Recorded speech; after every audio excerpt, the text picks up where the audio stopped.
Salut à tous et salut à toutes, bienvenue dans N1, le podcast WNBA des équipes de The Free Agent. Aujourd'hui, c'est un épisode un petit peu particulier que l'on vous propose avec une invitée dans cette émission. Si vous suivez la WNBA sur les antennes de Beansport, vous allez très vite la reconnaître car c'est elle qui commande chaque week-end avec un certain brio, quand même, je dois le dire, les rencontres de la Grande Ligue féminine américaine. J'ai le plaisir d'accueillir pour cet épisode Marie Fatou Gueye. Bonjour Marie Fatou et bienvenue. Bonjour Christopher, merci. Merci beaucoup pour l'invitation. Ben non, c'est nous qui te remercions de prendre un petit peu de temps pour parler de cette saison WNBA que vous proposez sur les antennes de Beansport. On va en parler dans quelques instants. Est-ce que peut-être pour ceux ou celles qui nous écoutent et qui ne te connaissent peut-être pas encore parfaitement ou qui t'ont entendu ici et là sur des matchs, mais petite présentation rapide parce que je crois savoir que tu as été une ex-joueuse à un bon niveau. Donc je m'appelle Marie Fatou Gueye, j'ai 28 ans. Je suis journaliste de sport chez Beansport. Beansport, diffuseur des sports US en France. Effectivement, j'ai toujours fait du basket depuis vraiment qu'il est possible de faire du basket en France. Et j'ai eu la chance à un moment donné et l'opportunité de pouvoir partir aux États-Unis à l'aide d'une bourse de student athlete et de partir au Texas 2 ans pour faire mon master et puis jouer en division 1 là-bas. Donc voilà, j'ai la chance aussi de pouvoir toujours jouer. Donc je joue actuellement au Stade Français. Et effectivement, je commente, je suis une passionnée de basket et particulièrement de basket féminin. Donc voilà.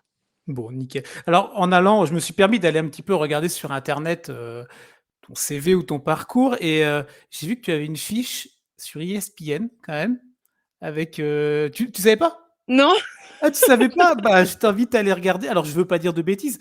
Tu étais là-bas en... J'avais une fiche à New Mexico State 2017-2018. Alors non, j'étais Non? à UTRGV, donc c'est University of Texas, Rio Grande Valley, c'est dans le sud du Texas. Ouais, c'est ça. C'était la fiche que moi j'avais aussi, ouais. Et Mais il y avait... New Mexico State, c'est une fac Ah, c'est une fac, pardon, j'ai mal...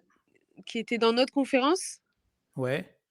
Et, et je pense que c'est ce qui est apparu parce que ça a été le match où j'ai le plus scoré et peut-être le match où j'ai le mieux joué. Donc je pense que c'est pour ça que c'est apparu. D'accord. Non, mais ouais, tu avais une fiche avec ta saison en 17-18, il y avait 21 matchs, c'est ça, non? Je veux pas C'est dire de ça. bêtises. En tout cas, c'est ce qui est noté. Il y avait une perf que j'ai vue à 15 points en 19 minutes. Voilà, bah, c'est Ah bah ça. voilà, c'est ça. C'est ce match-là. Avec un très beau 6 sur 7 au tir quand même. Tu vois, je me suis dit qu'il fallait le placer. Tu vois, ta fiche sur ESPN avec le game log, ta ligne statistique sur la saison et tout. Donc voilà, quand même. On n'a Bah, pas merci tous de la me chance. l'apprendre. Bah voilà, tu vas tirer à voir ça si tu veux tout à l'heure à la fin de l'interview. Bon, on va parler un petit peu de cette WNBA. On va peut-être commencer un petit peu par ton approche et comment toi tu observes ça depuis combien de temps? Tu disais que tu suis ça depuis déjà très longtemps. Pour toi, ça fait vraiment combien d'années où tu t'es vraiment mis le nez dedans et tu suis ça régulièrement, quotidiennement? Je ne sais pas comment tu vis un petit peu cette WNBA. Je dirais que je regarde depuis l'avènement des réseaux sociaux parce que c'était quand même compliqué de le suivre à la télé avant. Quand je dis avant, donc c'est-à-dire dans les années 2015, 2016, 2017. Ok. Voilà, je le suivais par les réseaux sociaux, je le suivais donc par Internet, par des articles qui étaient souvent en anglais. Donc, c'était aussi un petit peu plus compliqué de comprendre à cette période. Et puis, effectivement, mon voyage aux États-Unis et mon immersion dans le sport américain a Ouais. multiplié mon intérêt pour la WNBA. En commençant en plus, j'ai commencé à mettre mon nez aussi dans la NCAA. Ok. Et comme c'est le terreau de la WNBA, ça suit en fait les joueuses que je suivais en NCAA. Par exemple, moi j'ai été à la fac quand Aja Wilson venait de finir sa fac. Ok. Et donc je l'ai retrouvée tout de suite en WNBA, tout de suite parmi les meilleures joueuses. Donc ça va ensemble aussi. Vraiment, a fortiori en WNBA plus qu'en NBA, en fait. Les Ok. stars NCAA, vous les retrouverez forcément les stars NCAA, Et vous les retrouverez forcément en en WNBA. WNBA. Ok. Donc, voilà. Ok, donc ouais, ça fait déjà quelques années que tu suis un petit peu tout ça. Alors j'ai l'impression, on a l'impression, dis-moi si je me trompe, mais que cette année, du coup, Beansport a également mis un peu l'accent sur le basket féminin et sur la WNBA.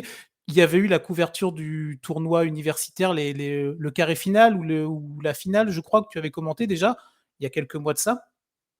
Oui, le Final Four a été commenté un match des demi-finales et puis Mhm. la finale.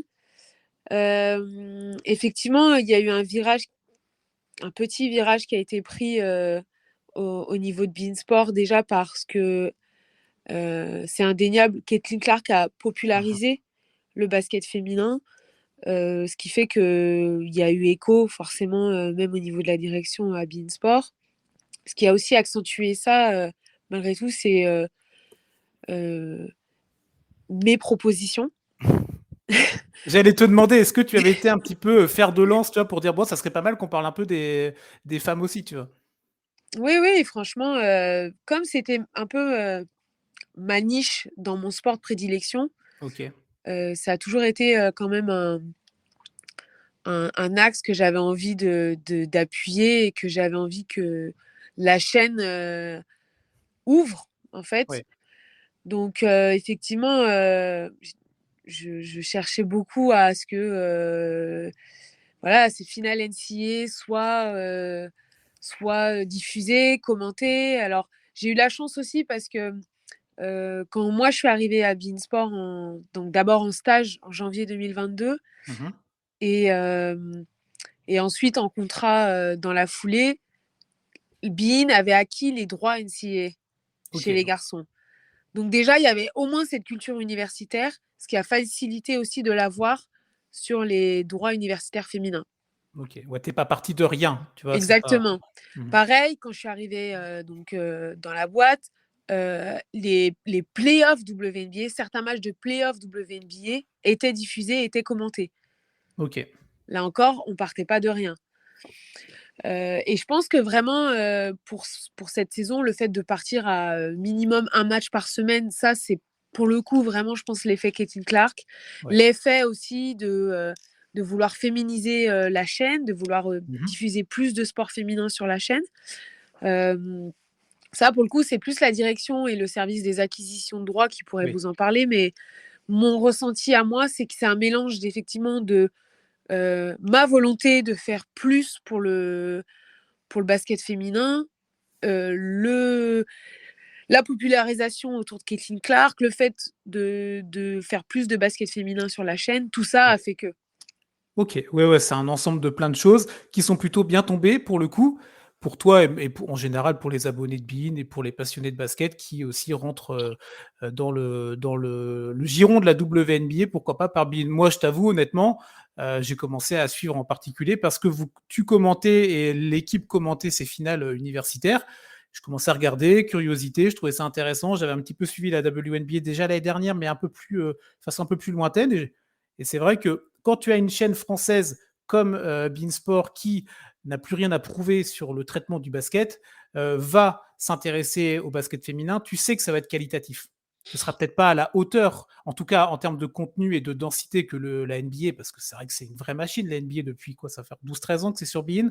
Mais voilà, on sait que ça va être un produit qualitatif et qui sera que vous allez proposer avec tout votre savoir-faire. Donc en tout cas, là-dessus, ça fait plaisir. Et quand on regarde ça de l'extérieur, moi, je prends toujours plaisir le samedi à t'écouter, à écouter Chris aussi, suivre les matchs, quand je peux en tout cas, parce que parfois c'est compliqué, mais sinon je rattrape. Mais voilà, ça fait C'est toujours gentil, plaisir de. merci pour ces mots. Non, non, non, mais c'est normal. Parce que du coup, donc tu le disais, il y a ce match-là qui est proposé chaque semaine en version française avec toi et donc avec Chris depuis le week-end dernier. Vous allez monter à 2 matchs, je crois, dans les week-ends à venir, dès ce week-end, je crois. Alors ça sera pas régulier que ça Ce soit sera 2 pas matchs, régulier. mais Ok. effectivement, là sur ce week-end, c'est 2 matchs. Ok. Il y a en plus la petite pastille WNBA Extra que tu proposes, si je dis pas de bêtises. C'est toi Oui, la voix off. Ça sort. sur le digital, hein, les réseaux sociaux en C'est ça, particulier. c'est à la mi-temps aussi du fameux match hebdomadaire. Ouais. Et puis, c'est parfois en comblage antenne. Oui, Donc, oui. voilà. Ça, c'est vrai que c'est un petit peu c'est mon petit bébé. Bah oui, c'est ce que j'allais dire. Je suis sûr que ça, c'est toi qui as dit, bah, pourquoi pas faire une petite pastille de 5 minutes autour Ouais, de pour faire c'est un vrai condensé de que, lecture. déjà en stage, j'avais cette idée. Ça a été un peu un alors je sais pas si je peux employer le mot rêve, mais en tout cas, c'était un objectif et c'était Mmh.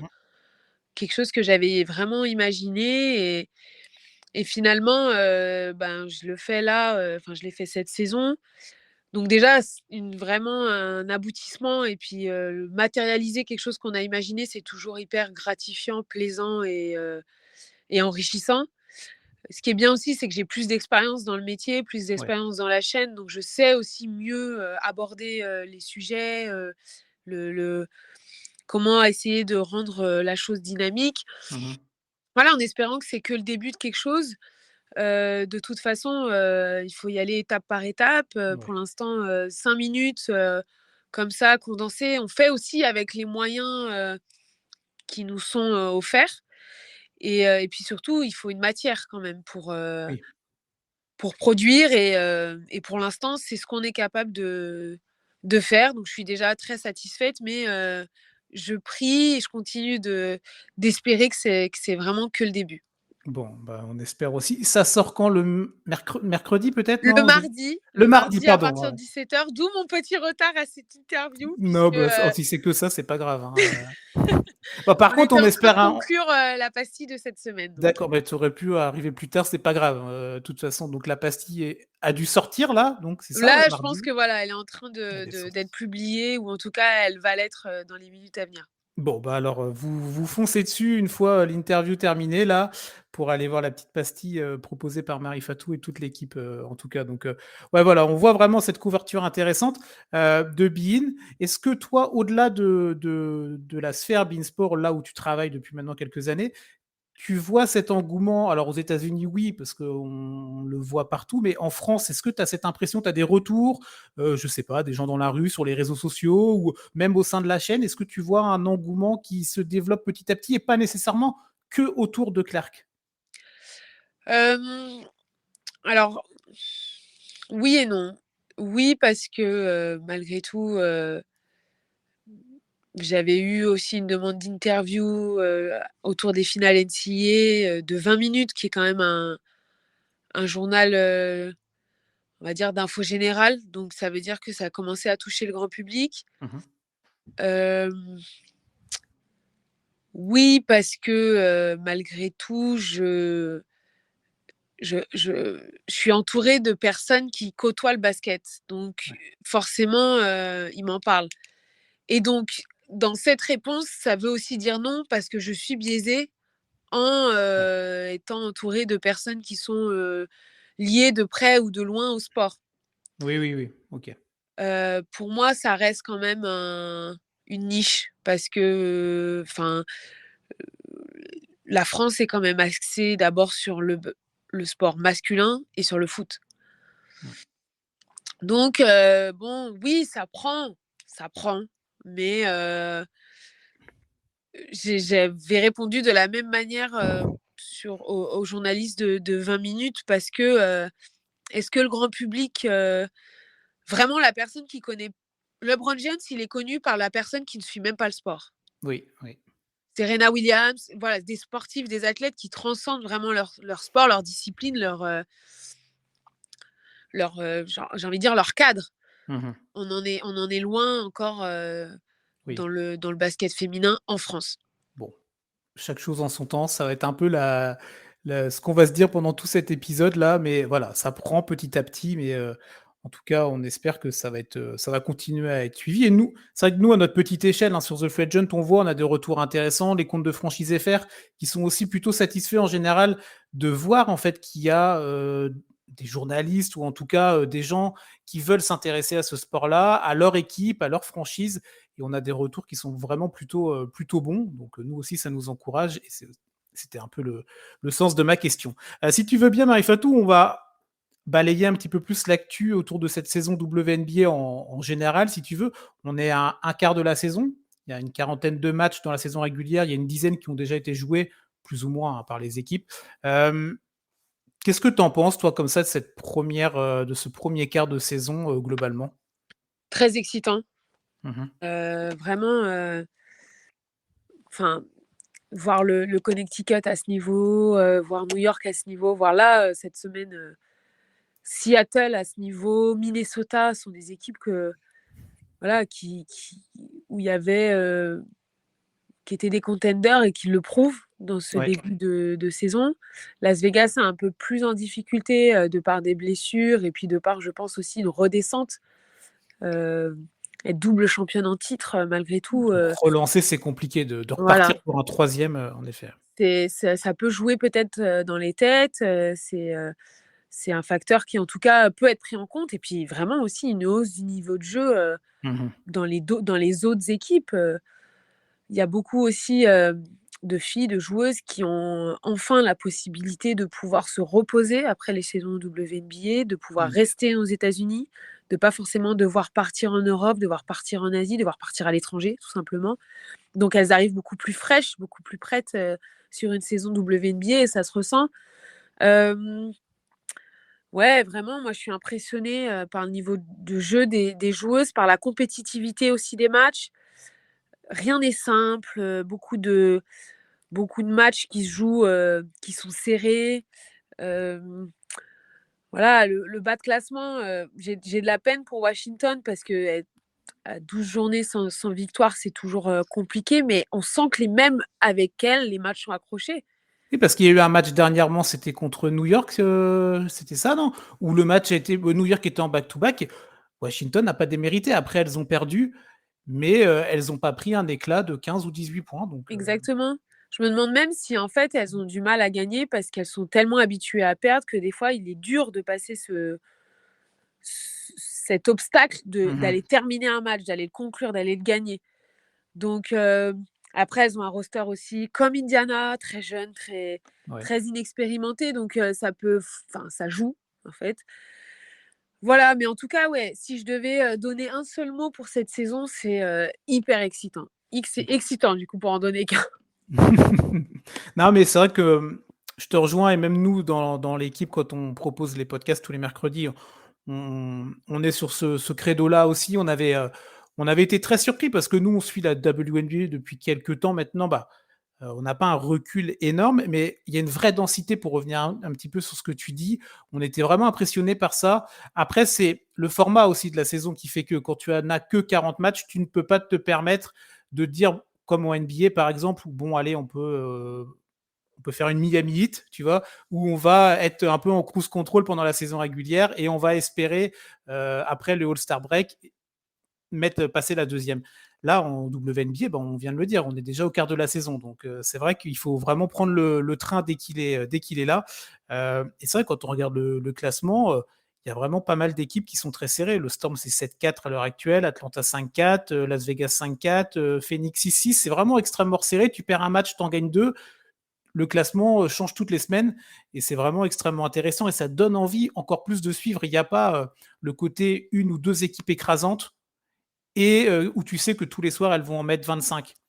Tous les soirs, tu peux te faire attraper. Bah là, c'était quand? C'était les Aces, bon, avec des blessures, mais des blessés, mais qui ont été attrapés par LA, non? Par les Sparks. Et oui, Donc oui, voilà, oui.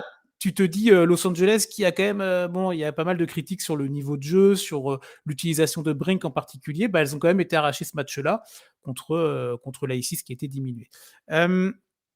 On va parler un peu de Clark, si tu veux bien, de Caitlin Clark, quand même, la joueuse du Fever, parce que on l'a vite fait, on en a vite fait parler en tout début d'émission, mais euh, il y a cette hype incroyable depuis au moins l'année dernière et sa saison universitaire, cet engouement vraiment majeur aux États-Unis.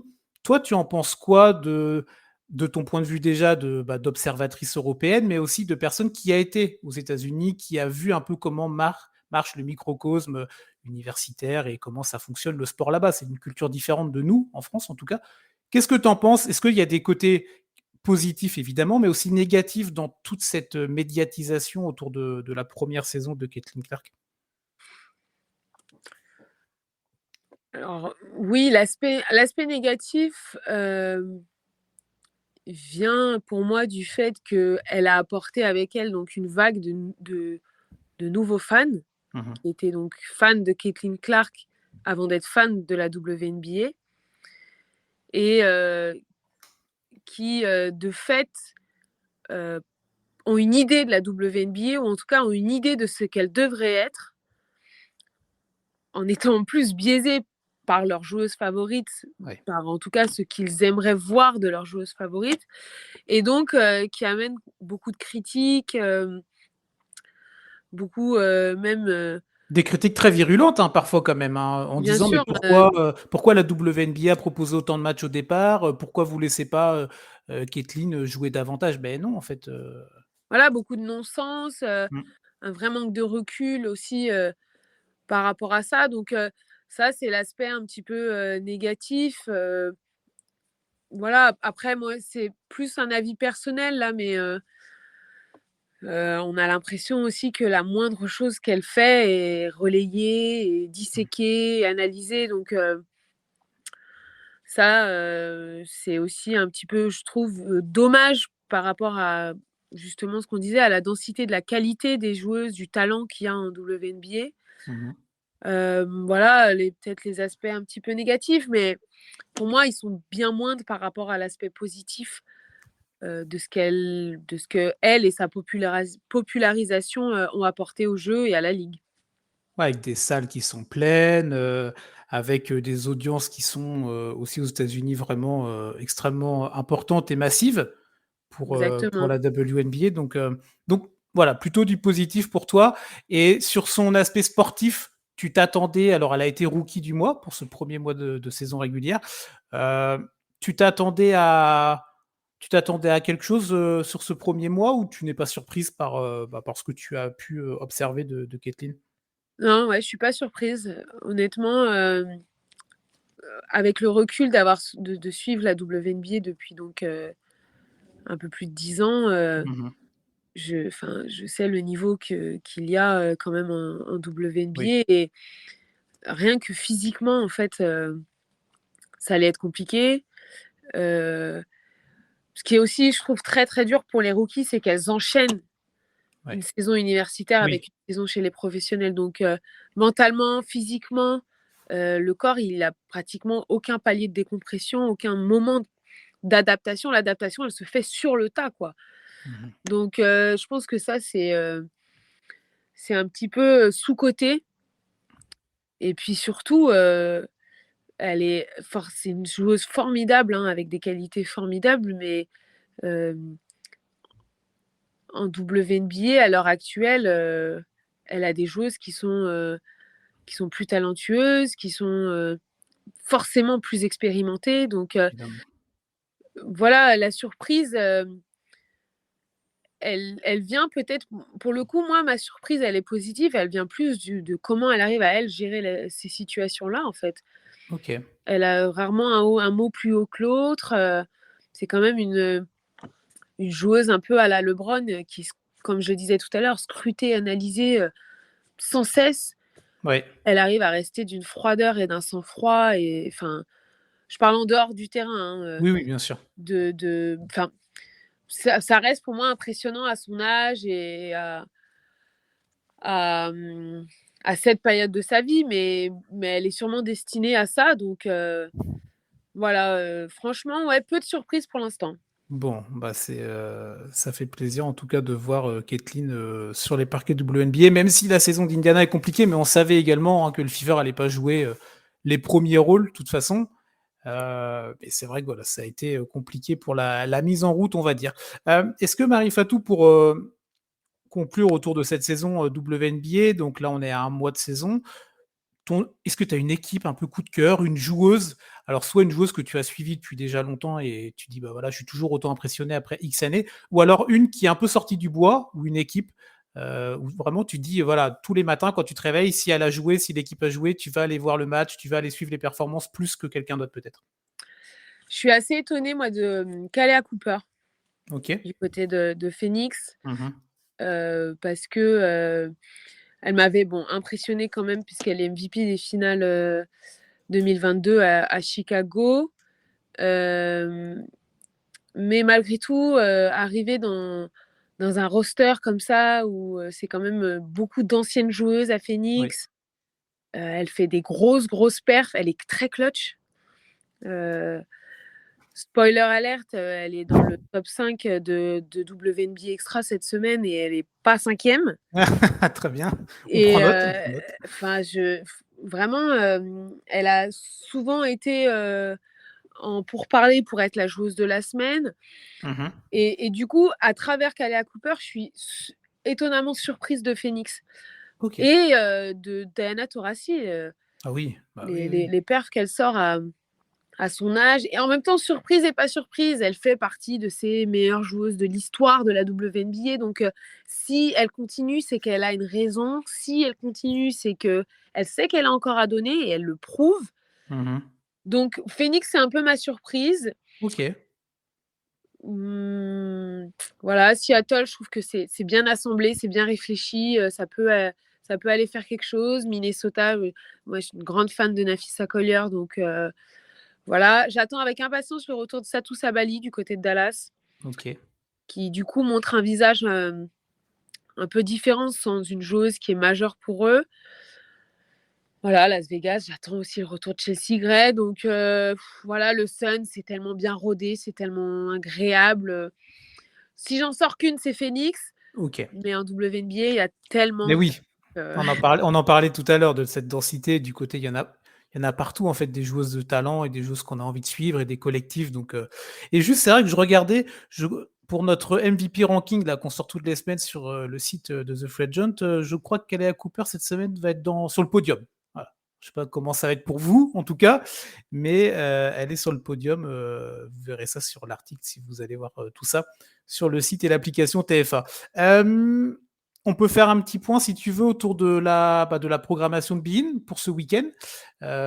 Samedi et dimanche, vous avez un double header avec Chris Singleton, avec 2 rencontres, c'est ça? C'est ça, samedi à 19h, Connecticut se rend à Dallas, dans le Texas. Donc voilà, Connecticut qui a repris goût à la victoire après C'est sa ça. défaite face à New York hier. Donc face à Indiana. Donc là, Connecticut-Dallas. Connecticut est favori, mais Oui. attention à Rike Ogobowale qui est toujours prête à claquer 20, 30, voire 40 points. C'est déjà fait cette saison. Et puis dimanche, ce sera Seattle à Phoenix, le Storm Eh ben, de tes face équipes? aux deux équipes en forme. Il y a une semaine, elles se sont jouées et Phoenix a pris 18 points, donc je pense qu'il y aura quand même un goût de revanche à prendre. Et puis surtout, elles étaient sans Brittney Griner qui est Ouais. désormais de retour. Oui, moi je pensais qu'elle allait pas du tout être de retour, en tout cas plutôt sur la fin. J'étais assez surpris de voir l'annonce de son retour. Mais tant mieux. Tant mieux pour elle, évidemment, et pour le collectif de l'équipe. Mais bon, en tout cas, 2 affiches intéressantes à suivre à 19h et 21h, hein, c'est ça? C'est ça. Voilà, donc à des horaires totalement respectables pour pouvoir suivre de la WNBA. Ça sera peut-être l'occasion pour vous, si vous nous écoutez via ce podcast-là, d'aller vous brancher sur Bein avec toi, Marie Fatou, et avec Chris, bien évidemment. Euh, on a fait un petit tour avec toi de cette actualité-là, de la WNBA. Je voulais te remercier à nouveau d'avoir pris du temps pour nous et pour parler un petit peu de ton parcours et de cette saison en cours. Tu reviens quand tu veux, ce sera avec un grand plaisir. Peut-être pour les playoffs, pour ce genre de choses en tout cas. Donc, il y a encore plein de belles choses à proposer. Il y a le All-Star Game. Là, j'ai vu qu'il y avait la com de la WNBA qui venait de sortir. On Et allait oui, pouvoir bientôt voter à partir du 13 juin, je crois.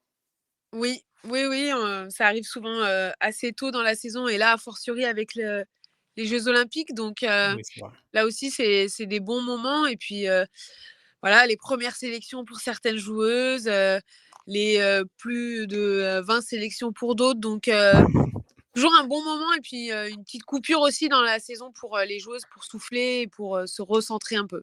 Alors, petite question de novice que j'ai par rapport à ce All-Star, juste pour terminer. Est-ce qu'il est quand même de meilleur niveau que le All-Star Game masculin?